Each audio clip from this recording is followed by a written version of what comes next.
you remind me about that dream you had?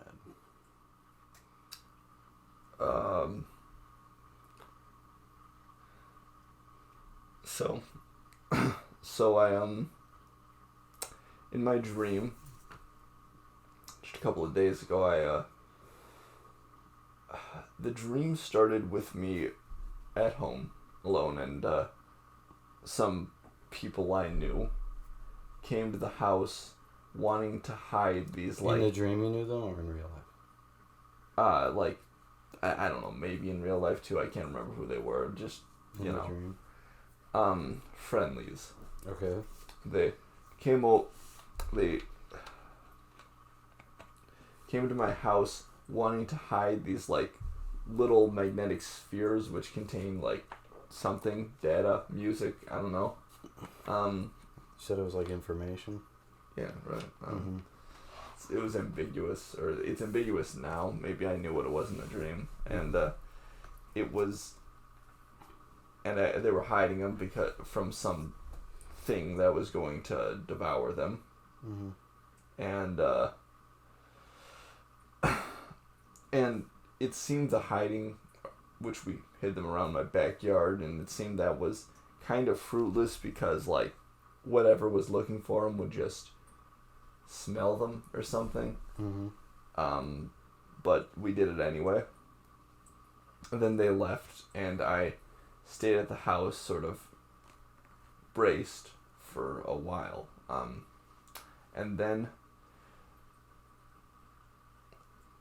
I came to understand that things are not that good out there. I don't think the internet was working at this point, like, because I think in the dream. Yeah, I think that was related to the magnetic balls, like they were backups for information or something. Okay. So I decided to see what was going on out there.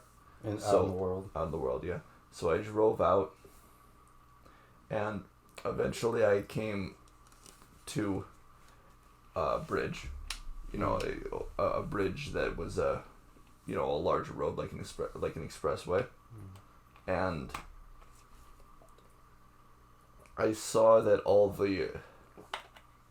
that there were cars all along this bridge, all parked on the curb, equidistant from each other, and all perfectly equidistant. Yeah, equidistant, yeah, and all the people, and there were people in all the cars with, like, shadows or something covering their eyes, just, like, right across their eyes, like one of those masks that superheroes wear, I guess, you know.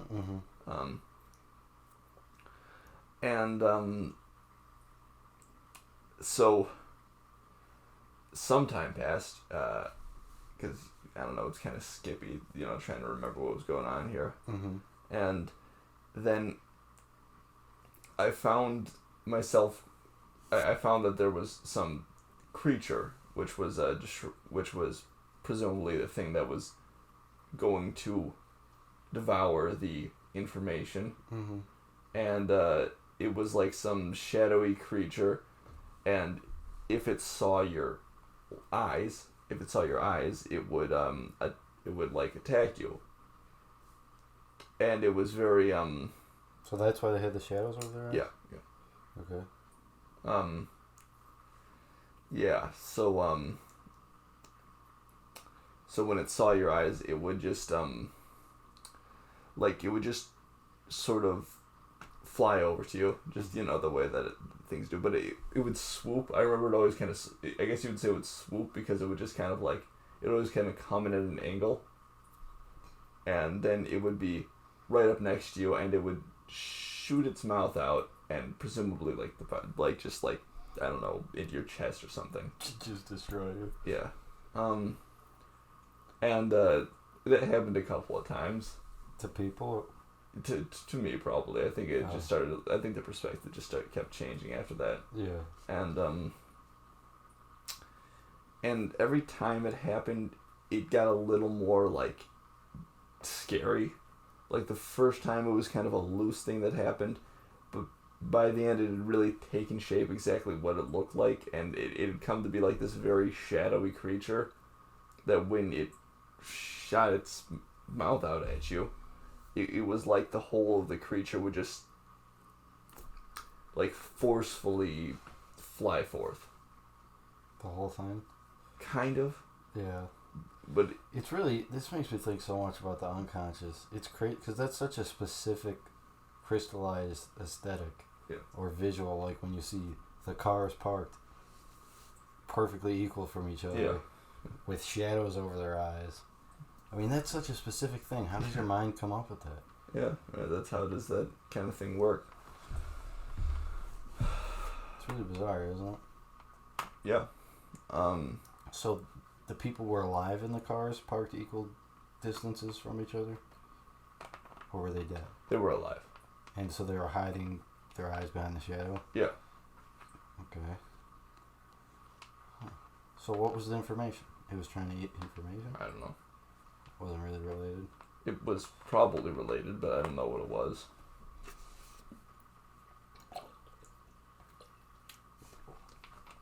From a Jungian perspective, is there any meaning you can figure from this dream yet, or not really?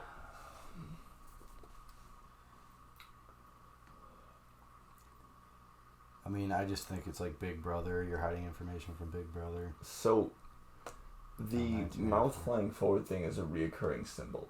It's the alien in Aliens does that. Yeah. I'm going to decline to offer my analysis of that. I don't want to talk about it, cause not because of what it means to me, but just because it's weird. What is it? Okay, we can just cut this in here. Sure. I was thinking about Alien. I was thinking about a remove, like in Alien, because it appears in Alien. Yeah. It appears in a bunch of movies. Yeah. So from a Freudian perspective, it's Freudian. It's rape. Yeah, it's just rape. It's just rape. Yeah, it is. Alien stars a woman. Yeah, and then trapped in a confined area with her child. Yeah. Running from a creature that gets a bone in her mouth. Yeah, and she, in fact, the woman in Alien finally defeats the creature with that, like, with use of like technology with that like mech suit, which is parallel to the fact that women use the equality granted to them by industrial labor to escape and birth control. Domestic domestic I don't know what the word is. Yeah. Damn. That word, but no, that's amazing actually that you figured that out. About Alien? Yeah. Yeah. Well, I figured it out that morning. After you had the dream? Yeah, I was driving to work and I figured it out. See, that's crazy. That's what I was just talking about, how it's insane, the specific aesthetic you pick up on while you're unconscious sleeping, your subconscious, and it actually teaches you something and you're able to connect the dots in real life. It's pretty incredible. Yeah. We can't post that oh, bit, yeah, though. We can. We just said rape. YouTube does not allow that word. It's fine, Ben. It is. Did you hear what I just said? Yeah, I heard what you said. Pretty crazy though, that you can get to these unconscious compartments of your brain that allow you to connect the dots and like crystallize ideas. Yeah. I mean, you figured that out. That's why people like. That's why people like mushrooms. Yeah. By the way, I was thinking about something with that. So, I was watching Bill Burr's comedy special recently, and he talks about a time. He talks about that he recently tried mushrooms. He did? Yeah. Huh. Yeah. He was super against it for a while. Yeah, I guess, yeah. Alright, he tried them. And he says about an hour into his trip, he started like feeling like loneliness and stuff like that, you know. And what he says after that, immediately after that, was he says, "Oh, I knew." He says, "I fucking knew it. I fucking knew I wasn't gonna have one of those nice la-di-da trips with the rainbows. No, devil's coming for me." Did he have a bad trip? He says, "No, because I have too many demons." And I say, I mean, yeah, kind of. Yeah. Like, and what that made me think of is like, basically, it kind of seems like your propensity to just have an awful time tripping is like it kind of runs with the amount of demons you have. Oh, 100%. So it's like it's. I am not surprised Bill Burr. So it's was gonna sort have a of bad trip. like the afterlife. Yeah. Right, because if you are mentally good, yeah, you ascend to heaven.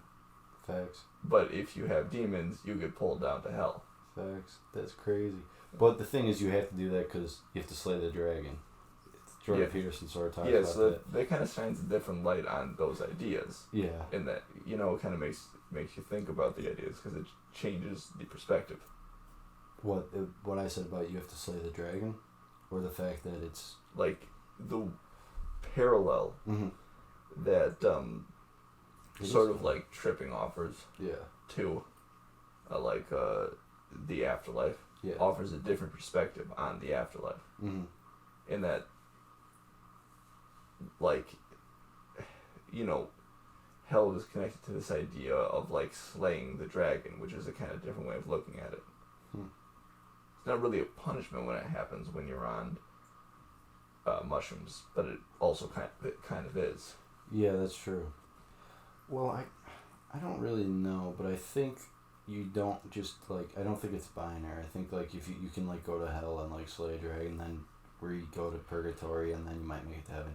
It's more like a judge, jury, and you're on trial and like the devil's prosecution and God's the judge and Jesus is your defendant type deal. Yeah, I actually have a complicated like version of the afterlife in my head. Yeah, me too. But the point is, I think mushrooms is just like weak version of that. So you get heavenly or angelic. It's not true heaven. Well, you get demonic, not true hell. And then you can just slay those dragons, and then they're freed from within you, and that helps you grow as a person.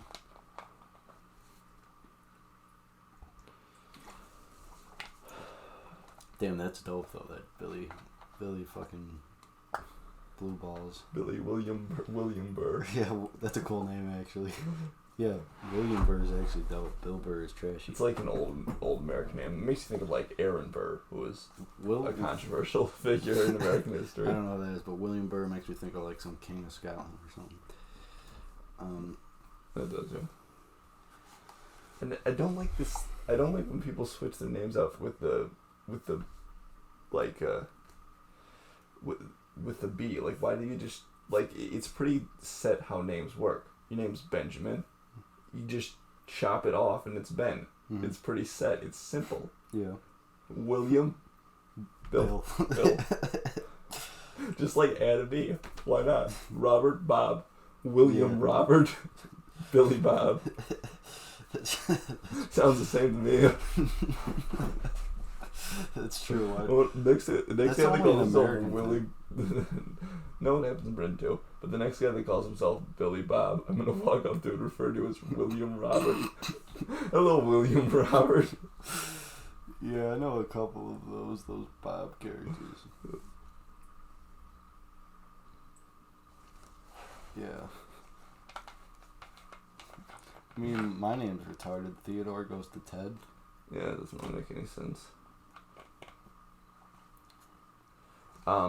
I guess in like, yeah, so TH would get pronounced as a T by a lot of constituent daughter languages. So you'd have like, yeah, so like Theodore in Italian would like probably Teodore. End up as Teodore. Yeah, it is Teodore in Spanish. That was my Spanish name. Right. In middle school. For instance, like Thudescus ends up as Tedesco in Italian, so it's kind of the same process. Gotcha. Oh, like Thudescus. Why did you just say? Thudescus. You didn't have to explain the rest of that stuff. You should have just said Thudescus. I would have automatically knew.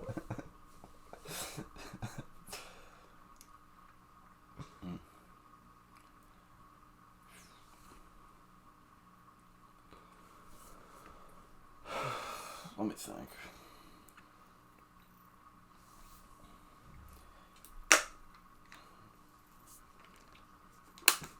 You ever just get insights into stuff you never understood and then it all just clicks?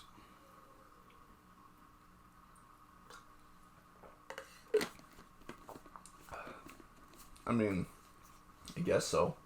That's, yeah. Maybe you should be more specific. I feel like a lot of times I'll like come home and fall asleep for 5 minutes, like not long at all, and then like just have a super intense dream in 5 minutes where I just get an insight into some complicated way the universe works, and then I wake up and it's just gone.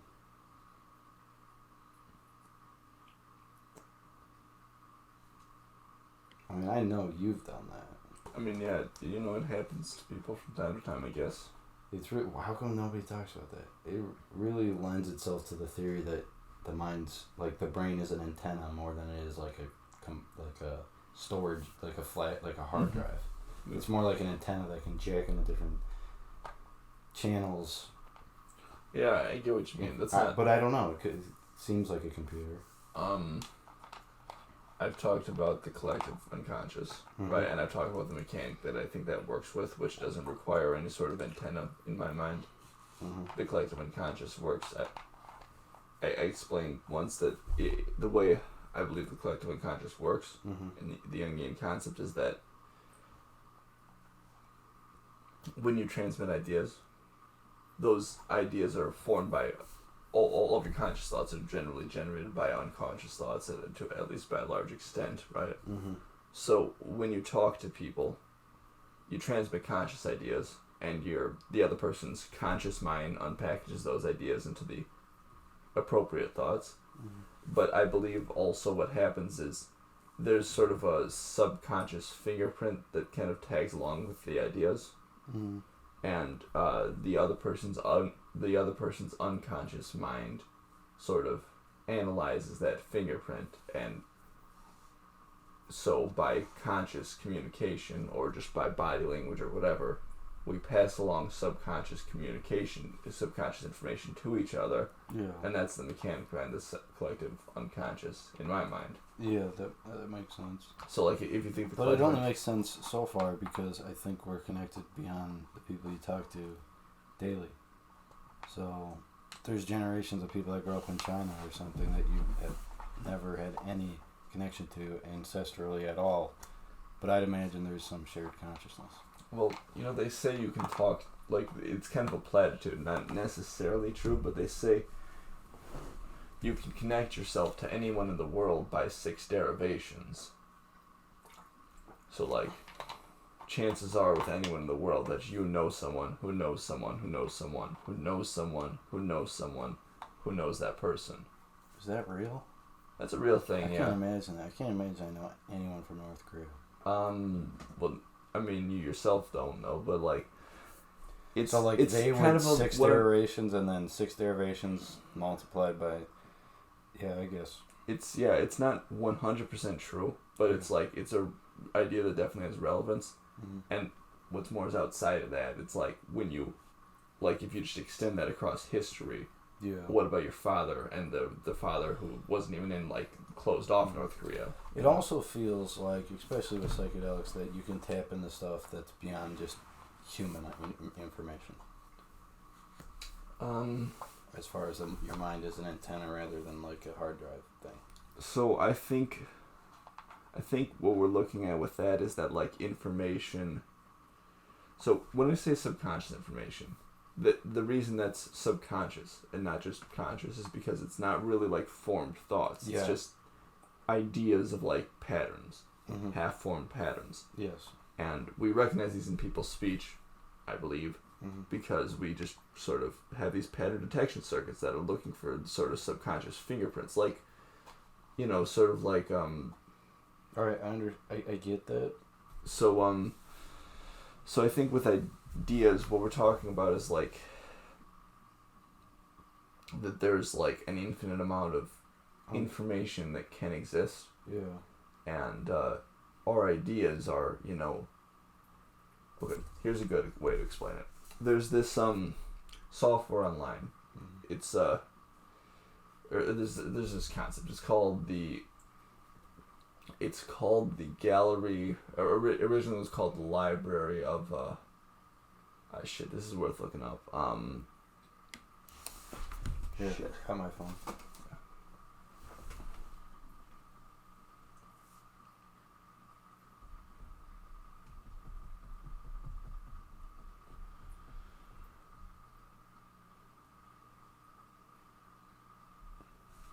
The library of what? I'll find it out. Give me a second. Yeah, okay. The Library of Babel.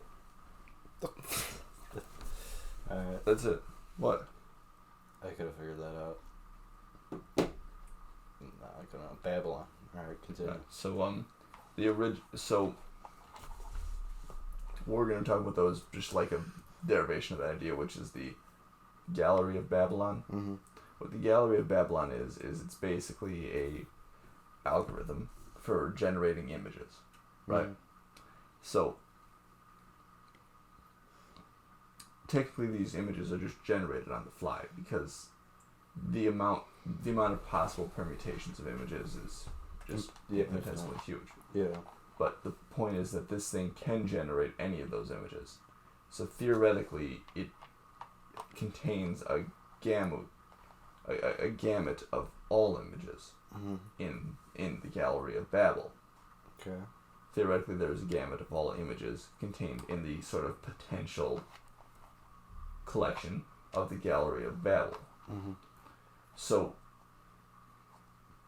all ideas that can exist are there. So like, there's a picture of everything that we will ever invent in the Gallery of Babel. Is this real? It's real. Alright. Because that's just it. It just generates all possible images. And most of those images are just static nonsense. All those images are static nonsense because the probability of an image being static nonsense is just so infinitesimally high. Yeah.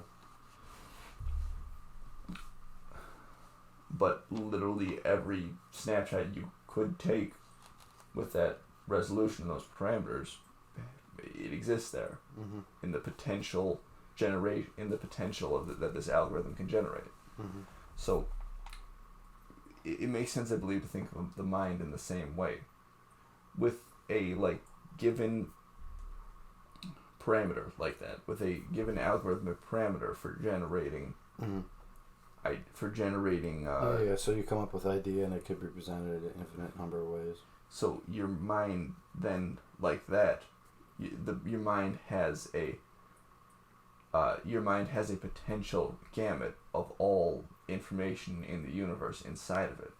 In the same way, because if you have this protocol for generating ideas, then all ideas that can exist are in the potential gamut of this protocol. And it's just whether or not you can call those ideas into reality, Sort of. But like with the image of Babel, they're almost all static nonsense. Yeah. Because that's the nature of probability. Mm-hmm. So what you must imagine is that with our minds, like literally 100% of all ideas you could come up with by just random generation are nonsensical. Okay. But our minds are adept, and absolutely adept, at figuring out what ideas work. Mm-hmm. In a way that something like, that any algorithm we created for the picture Library of Babel or for the would never be able to accomplish. Our minds are capable of sorting through the infinitesimal gamut of ideas we have to find real ideas. Mm-hmm. So the ideas our minds jump onto aren't just in our minds. They're an expression of real ideas in the universe, and all real ideas in the universe are in that expression. Yeah, that's insane.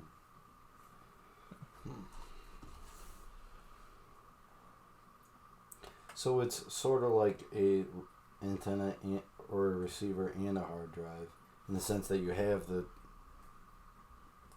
backed up hard files, and then you can also bring in new information, but it's all kind of already there. You just have to discover it or articulate it more.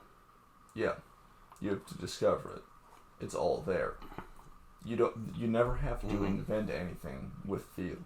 That's possible. It's literally possible that humans can't have the potential to just become the universe given a certain amount of time, like infinite years. Well, yeah.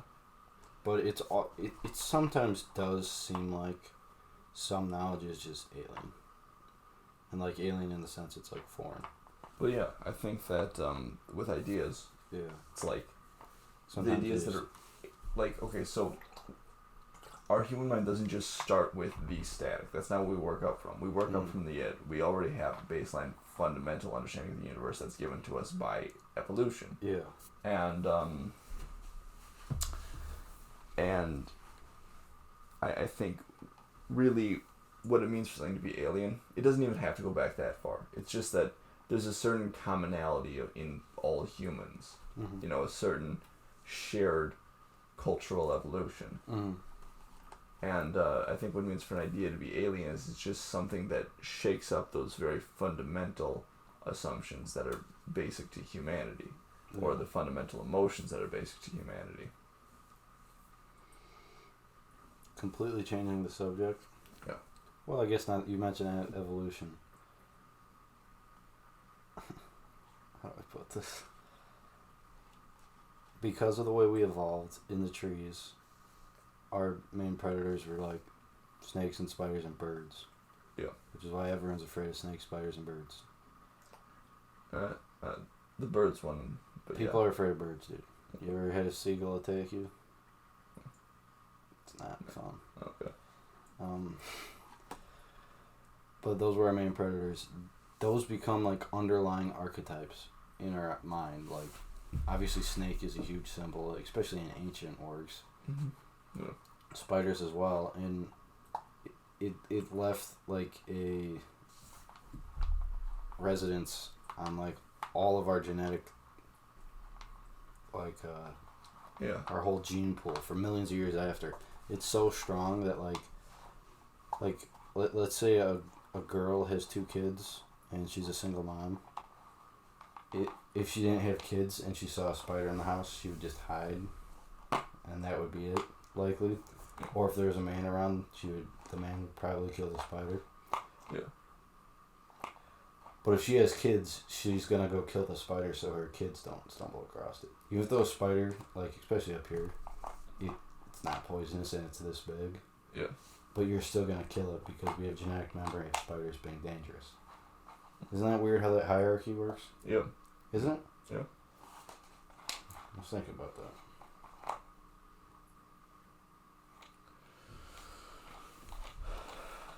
Don't you think that's interesting?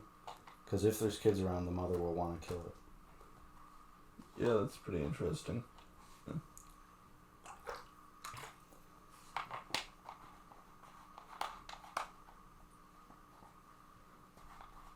Getting a little late. Yeah, Ben, you're neurotic. I'm not right if I'm right. Oh, Jesus Christ.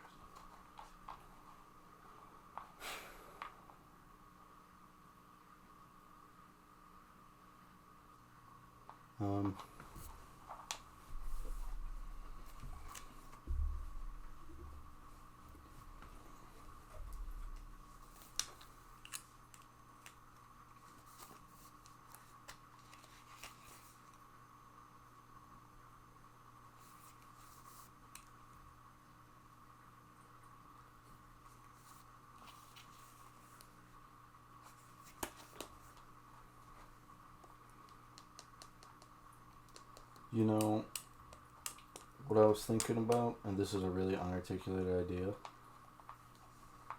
What? If there's something in a society that's like forbidden to say, right? Like, let's say it's Voldemort, right? Right. Or like it's like just outside of social norms, right? Yeah. But like pretty forbidden to speak about. Sure, yeah. That affects your thinking, because if you're not supposed to say this thing or this opinion or whatever out loud, but you think it in your own head, you have a little mental battle in your head where you go, geez, I shouldn't even say this out loud. I can't be thinking it. And then you just push it off to the side and never analyze that idea. Yeah. Right? Right. So that's kind of scary. I don't like that. I think you should be able to talk about anything. But yeah, that's why they say freedom of speech is like tantamount to freedom of thought. Right. It really is, isn't it? Yeah. I mean, because that's a direct... aren't like isolated atomic creatures. Mm-hmm. Like, speech is a sort of thought. It's like you know. Yeah, it is. Man, people, Jesus Christ, we can't throw that out, man. For thousands of years, people weren't allowed to speak freely. That's going to hold back thought. Yeah. I mean, isn't thousands of years, you literally woke up and weren't allowed to speak what you wanted, likely. You know, okay. Because there's a direct connection to the thought. I'll throw out two counter arguments. Okay. And those are, one, the ancient Greeks didn't really care that much about freedom of speech. Interesting. It is pretty interesting. They thought of themselves as free too. That's not just a modern thing. Like, yeah.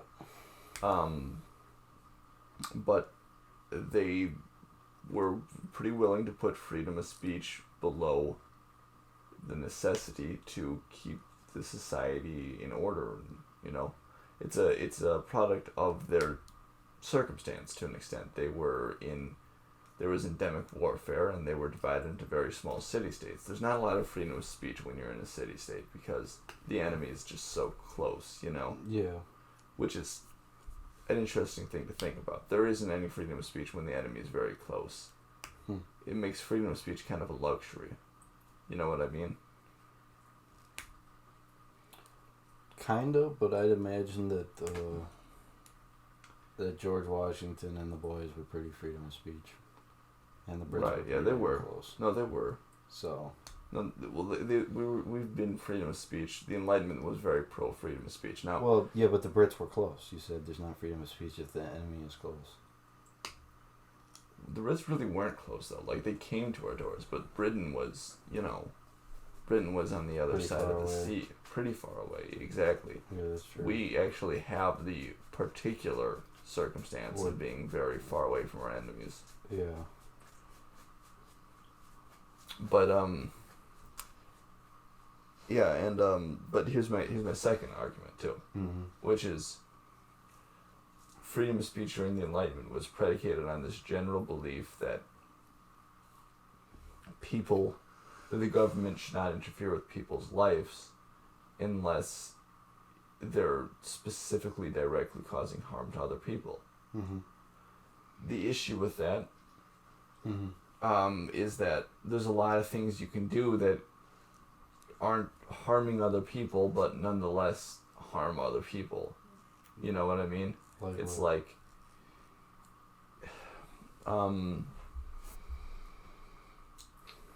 I listed them out on my essay. I listed one or two on my essay. I just threw them out there, but it's like okay, it's like drug use. You know what I mean? Yeah. You kind of harm society if you're just shooting sure. heroin every day. Yeah. That's not good. But it's not covered under Enlightenment doctrines of government control, right? Yeah, kind of the issue with true libertarianism. Yeah, and it's never really been practiced that way because on some level we know that just doesn't quite work. Yeah. And even though that was how the Enlightenment philosophers wrote about it, it just has never been applied in full because it doesn't work. Well, it's sort of like you have the freedom to drive anywhere but stay on the road, isn't it? Kind of. That implies that there's a very clean and obvious way to make the distinction. The cleanest and most obvious, I guess, would be any of the Abrahamic religions, but that's about it. Right. So there's like, so drug use and what's more is like, what about like profiteering, you know? What about misleading people and trying to like car salesman everybody? That's not good. Yeah. And we've actually pretty much agreed that that's not good, but like, it's still not really covered because it's not direct harm. People are agreeing to whatever happens.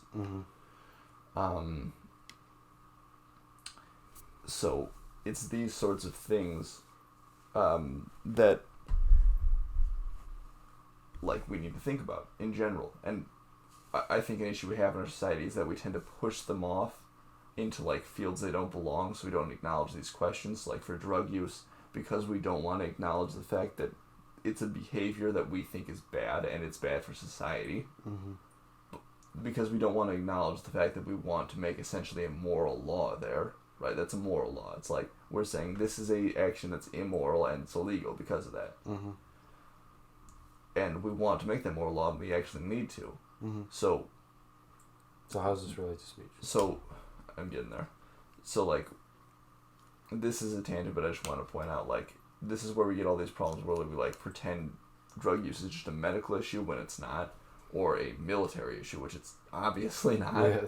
War on drugs. But Let's go to war on plumbing next. Let's just go war on a bunch of clogged pipes. Clogged pipes have been bombing our country for hundreds of years. I've had enough.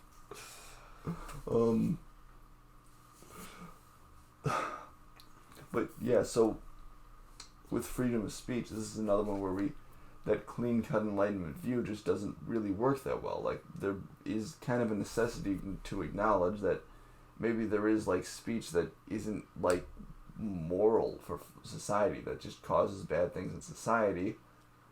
And how do you reconcile that fact with the fact that we don't want to violate that maxim? Better speech?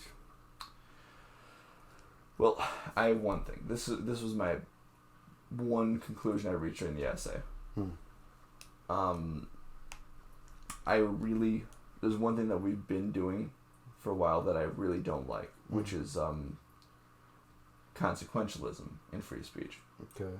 I believe firmly that if we're going to make any restrictions on freedom of speech, it can't be done consequentially, as appealing as that might be. So what that means is that we for like the last 10 years, longer than that, but like there's been this attitude that we should analyze speech, that we should look at the effects of speech and say, for instance, is this speech helping or hurting democracy? Good, yeah. And make a decision from there. Now, that just seems rational if you're not really big on ethics, because if you're big on ethics, you notice that that's consequential. It's consequentialist. It's utilitarian, right? And it's and in ethics, it's generally believed that there's different lenses by which we can view actions. Consequentialism, viewing actions by their consequences, is one lens, and it seems a very obvious lens, but it's not perfect for a lot of reasons. Most notably, it's too hard to predict the consequences to society over time of actions, for one thing. Yeah. Because society is a giant, huge machine. Yeah. And it goes on for a very, very long time. So it's very hard to make these predictions. So people make wrong predictions. If it's having a bad dream. And continue.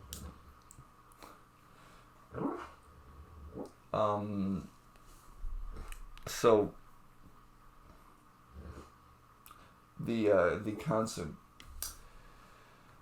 So people, like, for instance, have been doing this thing where if a certain like, if there's a certain fact or discovery that threatens to cause problems in dialogue and democracy,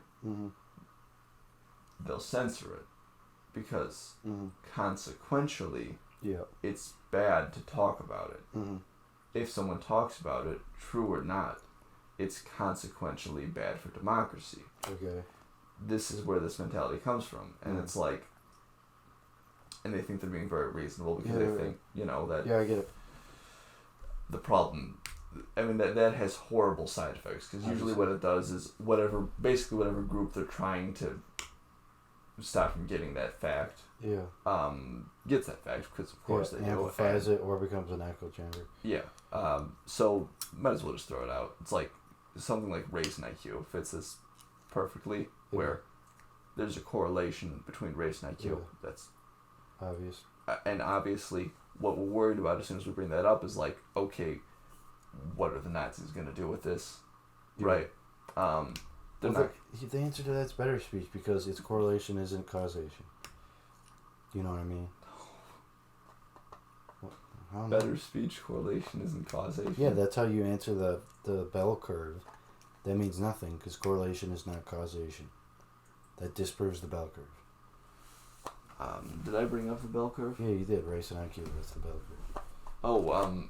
Okay, yes. So correlation. So yeah, no, I have a lot of arguments to disprove the Nazi argument that is implied by that. I get it. But my point is that that the response to race and IQ is if you talk about it, you're racist, and the reason that response is there is because people people think it's consequentially bad for people to talk about that, because then Nazis will get a hold of that idea and use it in the propaganda, but the consequence of censoring it is just that Nazis get a hold of it anyway because they're not inside the group where the censoring's happening, and then they just echo it everywhere and they stand totally unopposed and no one hears the counter arguments. It makes it way worse. Yeah, I know. Okay, true. I get it.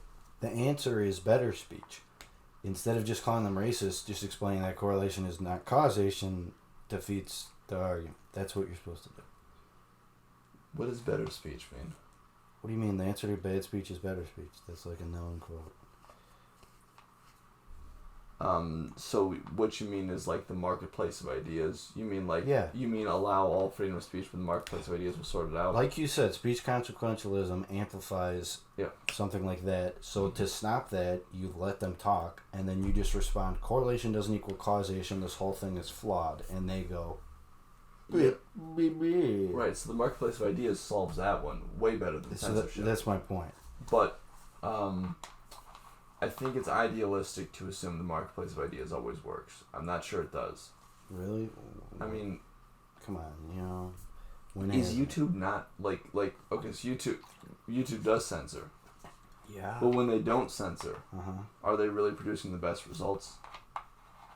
When haven't they been censoring? I don't know. We weren't old enough to know.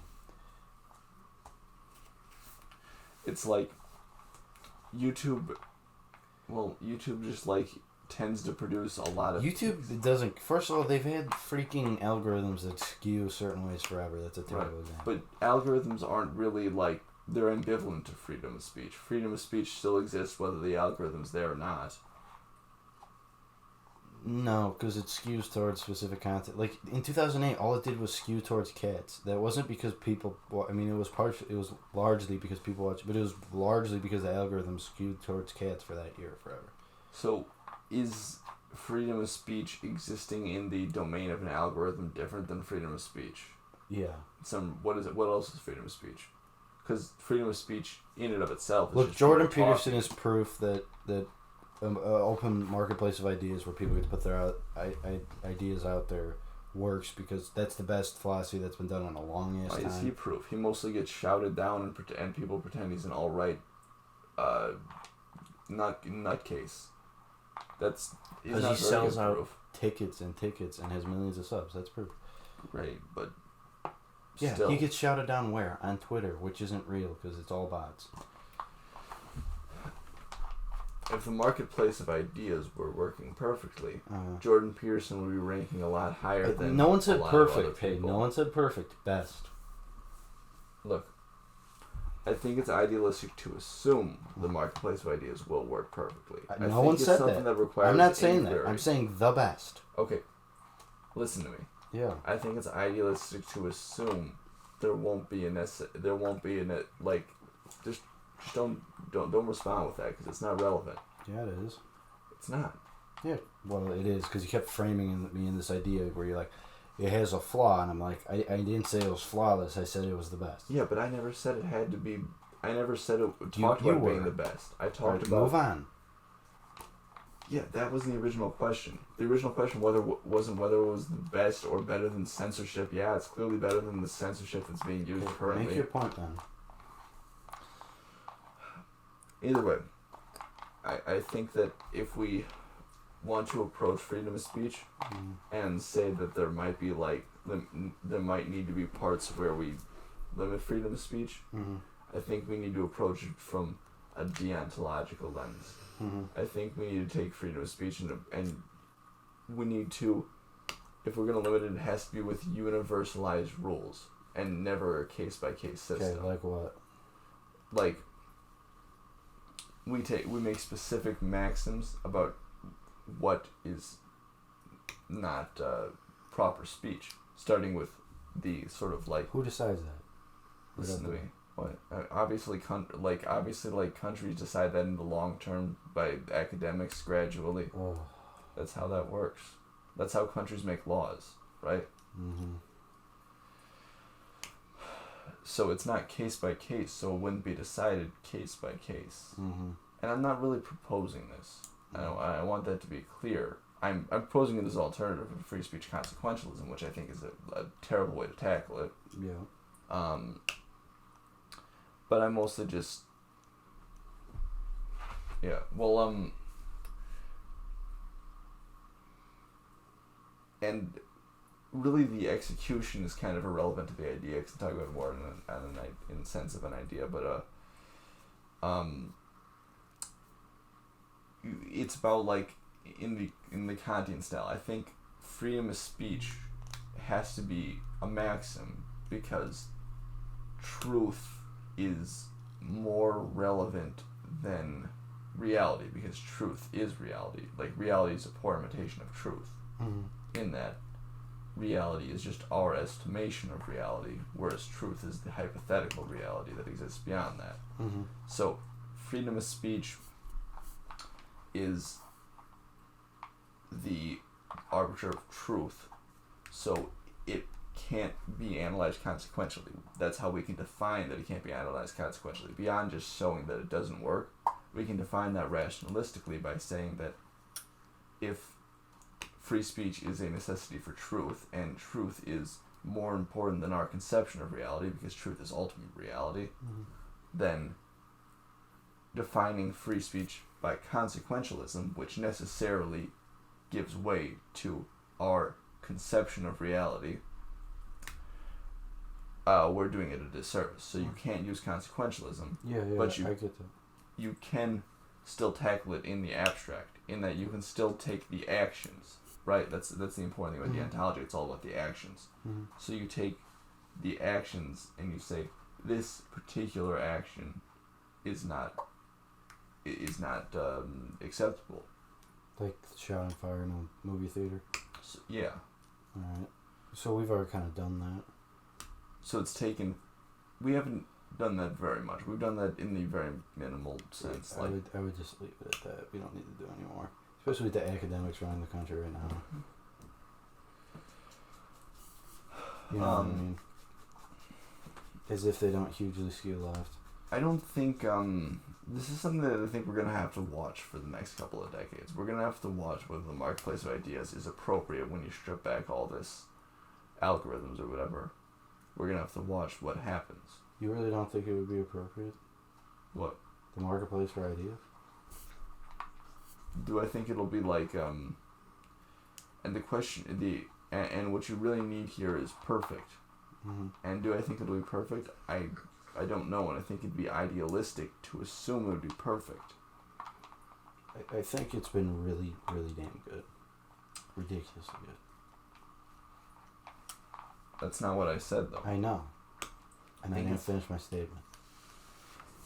It's been so damn good, it's like a gift from the gods. Unbelievably good, you can't imagine life without it. And if you get rid of bad algorithms and fake Twitter bots and stuff. And we've seen how good the internet can be. We've seen thought and ideas generate. We've seen rapid technological advancement since the invent of the internet. We've seen it succeed and crush. I think it's a fireball that keeps just growing. Alright, well, I think it'd be dumb to assume that that's what's going to happen. It's good It's dumb if to it does. assume anything, but it will. Watch it. Well, and yeah, if you're not looking at alternatives, you're assuming. Speech, I'm not doing that. It's not out the window. Obviously, consequentialism doesn't work. I don't know if your thing does, especially if academics are involved. Probably not. Academics were involved in creating free speech. You don't know what the academics are right now. Yeah, but I didn't say them. I said academics in general, broadly, Right. really unspecific to time. All right. Well, it can't work now. I didn't. Okay, now I you're give- needling me. I think because I have to make this pointless distinction where I say academics doesn't necessarily mean people who hold credentials at universities. Academics just means whoever's making academic decisions, whoever's making the intellectual decisions. Well, that's who it is.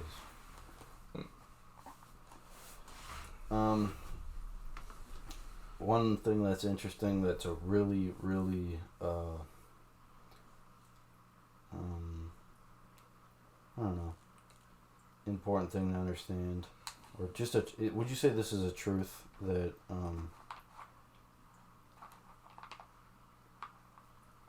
it's not logic unless it's universal?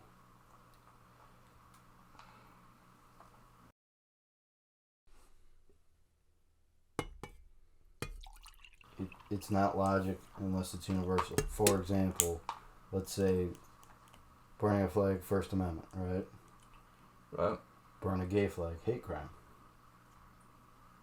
Right. It's not logic. It's not logic. It's not deontological, but yeah, or it's not. That's not really what logic is either.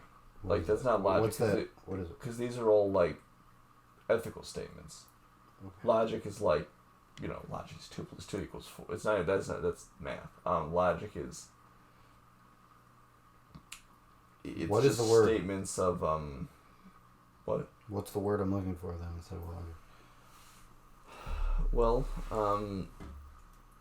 I don't really know what you're looking for. But you get what I'm saying. I know. I totally get what you're saying. Okay. I just don't know what word you're looking for. I think logic's a good enough word. No. Okay. It's not true unless it's universal. It's not valid. It's not. That's better. Yeah. Valid, true. Something like that. I'm thinking about philosophy class. It's not objective unless it's universal. So that. Would you agree with that? Yeah. I think people need to really understand that, because we live in this false paradigm of the right versus left, and it's all phony, and people lose that. They lose sight of that, because I also think it's interesting when people say we wouldn't want to do that. Then the left wingers, that'd give them a leg up instead of being like, what the fuck are we doing? You know? Obviously, that kind of stuff. That's terrible. That's been going on since the 80s. It's just not acceptable. We don't want the right wingers to win. Yeah. We won't want to do that. That'd give them some power. Dear God forbid the center wingers get power. Instead of just actually having trying to stand for truth. But yeah, I think it's really important that people understand that it's not true unless it's universal. For example, you can burn the American flag, First Amendment, go ahead. Burn a gay flag, hate crime, you get killed on the street. Alright, let's call it. Hit stop recording. Yeah, hit stop recording. We could do a 2-camera setup because my other camera's working right now. What other camera? No, we don't have time for it. I know, but what other camera? The crappier one. Oh. that thing? Yeah, that thing, yeah. Is it worth doing that? For a little 2-camera action, I think it'd be pretty fun. Not tonight, but we should just buy a camera soon.